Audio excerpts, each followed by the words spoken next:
Gallagher staying with him. He's going to take a... Gallagher, why would you do that? You're taking all the momentum away from the team. You got to be careful, bud. Oh. Okay, that makes sense. Montreal Canadiens were in Edmonton, and this feels so weird making this video during the daytime. Why does it feel like it's easier to do a video like at 3 a.m.? Anyway, Montreal faced off against Edmonton last night. It was a great game. Let's talk about it.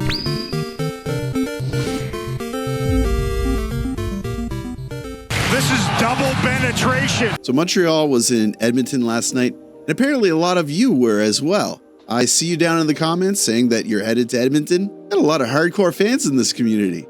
I think that sums up the Montreal fan base, honestly. But all night in Edmonton, it was like dueling chants.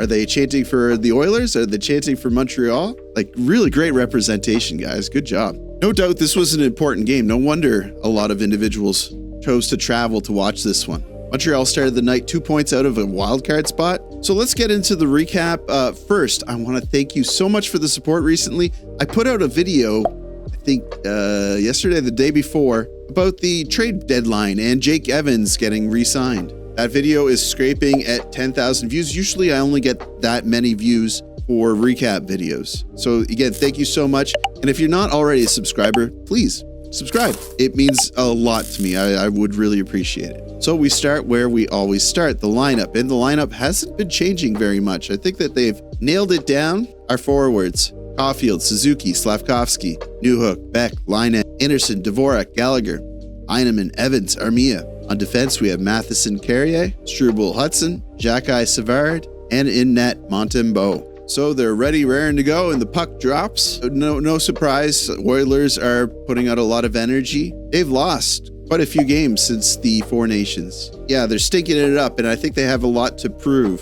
But so does Montreal, and it shows throughout this game. See Carrier breaking up a McDavid backdoor pass, and there was really action on both ends of the sheet. Laine can't beat Skinner in the slot. Ahead to center.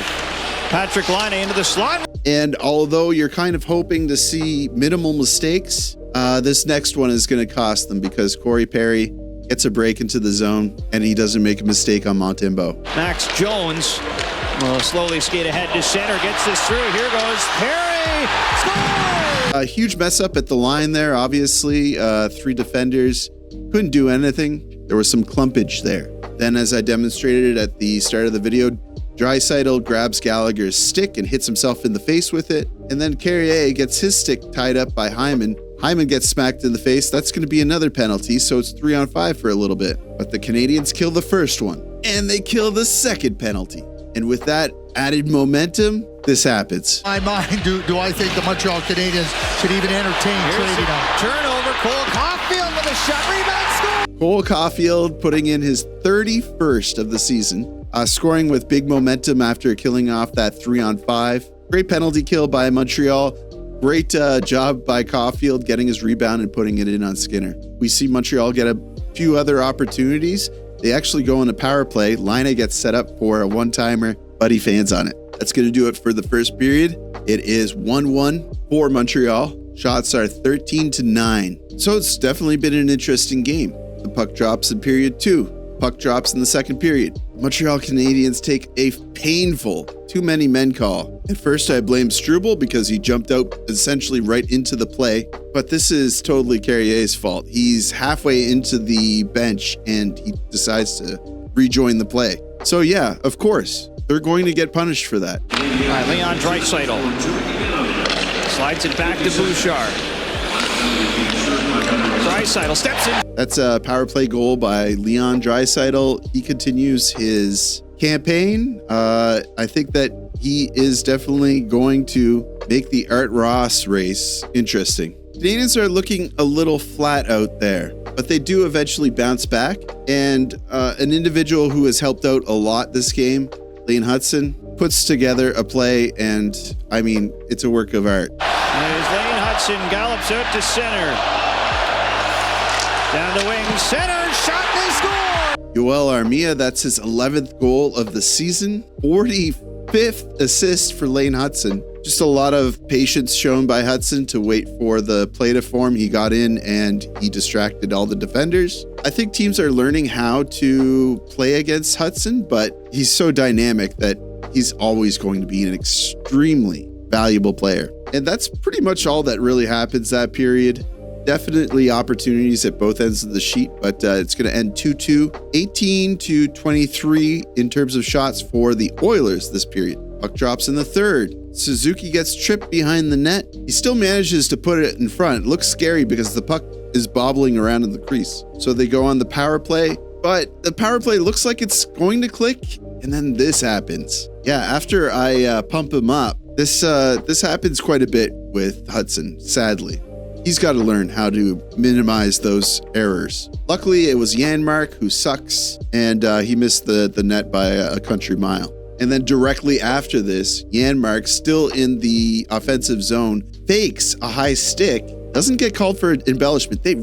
I've said this so many times, you're going to get sick of hearing it, but embellishments need to be way more common. It just looks so bad for the sport. The problem is a lot of the embellishments are called as penalties for the other team. Fresh off his contract, we see Evans playing a little bit soft against the Oilers, and they're going to get punished for it with a bunch of big chances as the third is ending and you're seeing overtime in the future. Gallagher says, "Hey, Anderson, I saw you at practice the other day.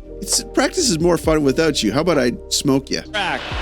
Trying to work it deep. Delayed offside as Josh Anderson takes the... Luckily, I think that Anderson's all right. So we're headed to overtime against the Oilers. I think the strength of Montreal is that they're solid all around. When you shrink the bench to our best players versus Oilers' best players, well, you know what? We've got a lot of solid players up front. And if I'm going to be critical of Edmonton a little bit, they rely a lot on 97 and 29. So I'm like thinking they have a chance here for sure.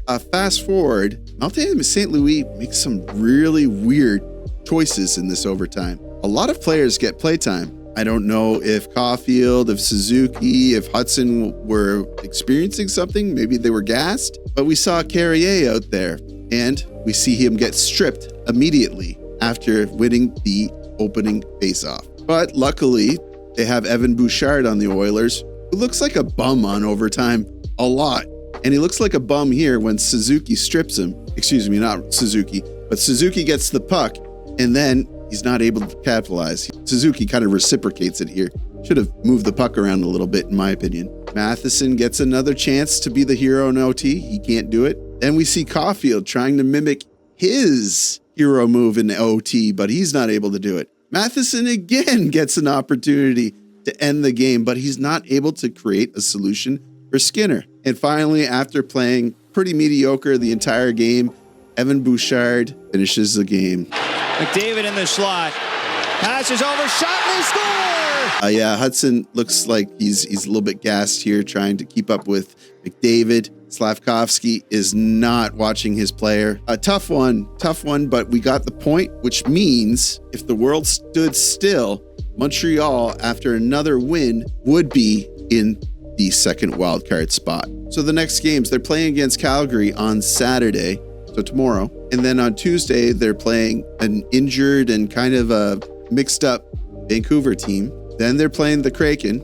Knock on wood, I'm hoping for some big wins here. They are playing like they want it. They played good against Edmonton, mostly. There were definitely some mess ups, but I see a re-energized team. I see a team that wants to prove something. So here's hoping. Thank you so much for watching this video. Thanks so much for your support. It's been great recently. That slump really slowed things down for the channel, but we're well on our way to that 10,000 subscriber benchmark. This has just been so much fun. I really appreciate all the support and all the comments in the comment section. Life's been busy. We find time to do things we love like this, and it just it means a lot to me that you're interfacing with me and having fun with it too. I see that our channel memberships have grown and that it's opening up, like I can make new emojis and I can do different things in there. I still think that we could make it better. I still think that there's a version like 2.0 for memberships. Let me know what your thoughts are in the comments about the memberships. option. That's going to do it for me. But like always, like the video, helps me out with, I don't know, something, an algorithm thing. Subscribe if you're not already subscribed. You've made it this far. Why aren't you subscribing? Come on. And as always, I'll see you down below in the comments.